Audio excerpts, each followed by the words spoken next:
तूची राम तूची श्याम आदि अंत आहे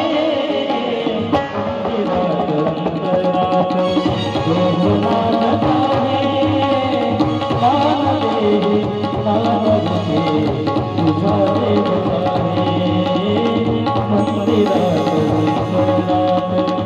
तो मानत आहे मान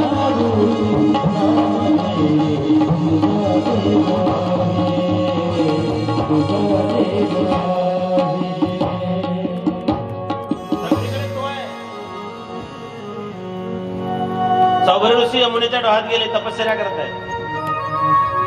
यावत सूर्य विदेती स यावच्च प्रतिष्ठितः सर्वं ततं योनाश्वस्माधान्तु क्षत्रमुच्यते. त्याला वाटलं मी देवाच्या मायेला जिंकलं, पण भगवंतानं माशाच्या जोडप्याचा एक संघ तयार केला. माशाच्या जोडप्याचा संघ याने पाण्यात पाहिला, याला लग्न करायची इच्छा झाली. त्याचं वय होतं तेव्हा 85 वर्ष.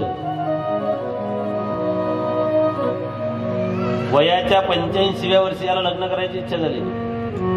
डोंगराजी महाराजांचे शब्द आहे भागवतातले, आदमी बुढा होताय मगर वासना जवान होती. मनुष्य म्हातारा होतो पण वासना जवान होती. काही लोकांना पान खायची सवय असते, कालांतराने दात पडून जातात. दात पडल्यावर तरी सुद्धा ते लोक पान खातात. कसे खात असतील? खलबत्त्यात कुठून, त्याला म्हणतात वासना. आदमी बुढा होता मगर वासना जवान होती. डोळ्यानं दिसत नाही, चष्मा लावून का होईना, लागिर झालं रे पाहिले शहरात.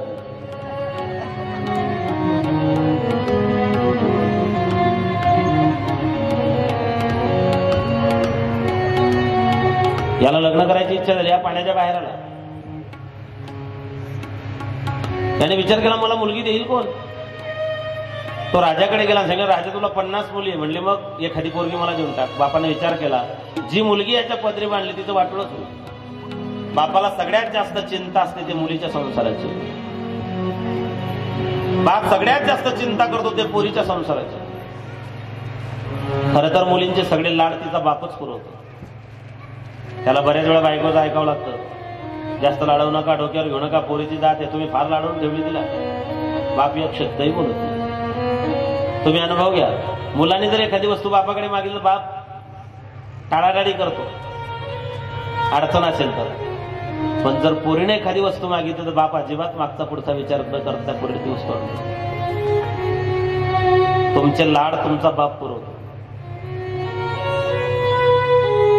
पूर्वीच्या काळी बाप जेव्हा मुलीकरता मुलगा पाहायला जायचा, मुलगा पसंत पडला, व्यवहार ठरला, तो बाप त्या मुलाच्या शेताच्या चारी कोपऱ्यावर फिरून यायचा. चारी कोपऱ्यावर बांधावर फिरून यायचा. का? बाप बघायचा माझ्या मुलीच्या शेताच्या चारी कोपऱ्यावरती कशाची झाडं आहेत, आंब्याची झाडं किती, चिंचेची झाडं किती, कविटाची झाडं किती, बोरीची झाडं किती. का? माझी मुलगी या घरात नांदायला येणार आहे. तिच्या सासूने जर तिला त्रास दिला, तिला छळलं आणि माझ्या पोरीला जर उपवासी शेतात पाठवलं, माझं लेकरू जर बिना निहारीच शेतात आलं, जर उपवासी असले तर बांधावरचे फळ तोडून खाईल, पण संसार शेवटाला. तिचे लाड सगळे तिचा बाप पुरवतो.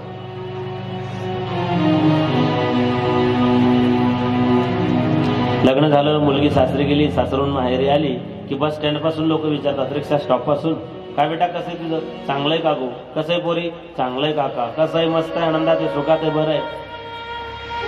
जेव्हा ती बापाच्या अंगणात येते, ओट्यावरती बाप आहे, अंगणामध्ये ती दोघांची नजरानजर झाली. बापाला सांगायची गरज नसते पोरगी सुखी का दुःखी. संध्याकाळी आई बहीण भाऊ सोबत गप्पा मारल्या, सगळी चर्चा झाली आणि मग बापाच्या जवळ जाऊन बसली.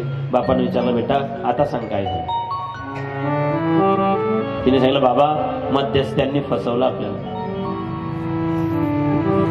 बाबा लग्नाच्या आधी सांगितलं होतं याला सुपारीच्या खांडाचं व्यसन नाही, पण बाबा याला सगळे व्यसन आहे. तो बाबा गुटखा खातो, दारू पितो, याला सगळे व्यसन आहे. रात्री 2-2 वाजेपर्यंत घरी येत नाही. याचे मित्र सुद्धा टवाळखोर आहेत सगळे.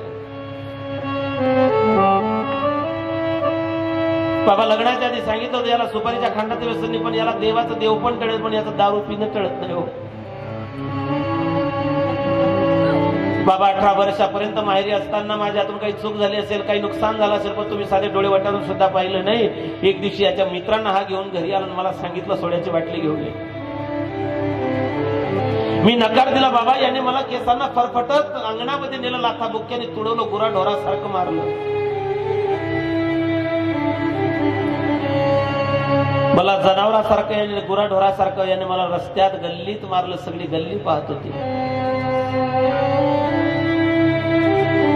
मला वाटलं आज नाही, उद्या नाही, परवा नाही, आठवड्याने, महिन्याने, वर्षाने, केव्हा तरी कधीतरी याला माझ्या प्रेमाची जाणीव होईल. पण नाही बाबा, याच्यात नाही बदल झाला. 2 वर्षापासून हा त्रास मी सहन करत होती. पण तुम्हाला सांगितलं नाही बाबा. का? माझ्या लग्नामध्ये तुम्ही आधीच कर्जबाजारी झालेला आहात बाबा. गल्लीमध्ये मला मारलं, माझ्या पाठीवरची वळ अजूनही गेलेली नाही. जगणं असह्य झालं. रोजच्या मरण्यापेक्षा एकदा मेलेलं काय वाईट म्हणून मी किचन मध्ये आली, दरवाजातून लावून घेतला, अंगावर रॉकेल ओतून घेतलं. मला जगावंसं वाटत नव्हतं बाबा. मग काडीची पेटी घेऊन मी काडी पेटून स्वतःला संपवून टाकेल. तितक्यात माझं लग्न ठरल्यापासून माझं लग्न लागेपर्यंत तुमची अर्धी भाकर कमी झाली होती. तुमचा तो चेहरा माझ्या डोळ्यासमोर आला.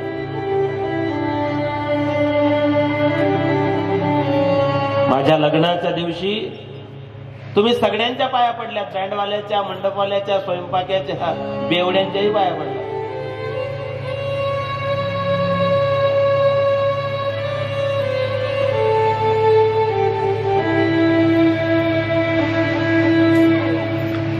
बहिणीओ,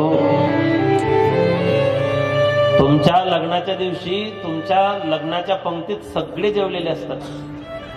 फक्त एकच व्यक्ती उपवासी असते, तो तुमचा बाप असतो. बाप कधीच जेवत नाही. तो दुसऱ्यांना आग्रहाने वाढतो, आग्रह करतो, प्रेमाने वाढतो, आग्रह करून करून वाढतो. सगळे जेवलेले असतात, फक्त उपवास असतो तो पोरीचा बाप.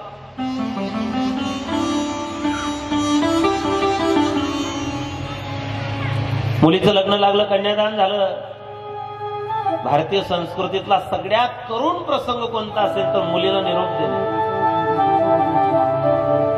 माणूस किती निर्दय असू द्या, माणूस किती पाषाण हृदय असू द्या, माणूस कितीही निर्दय असू द्या, जीवनात जो कधीच रडला नाही त्याला जीवनात 2 वेळा रडावं लागतं. एकदा जेव्हा त्याची मुलगी त्याचं घर सोडून सासरी जायला निघते तेव्हा, आणि दुसऱ्यांदा जेव्हा त्याचाच मुलगा त्याला त्याच्या घरातून घराच्या बाहेर हुसकावतो तेव्हा.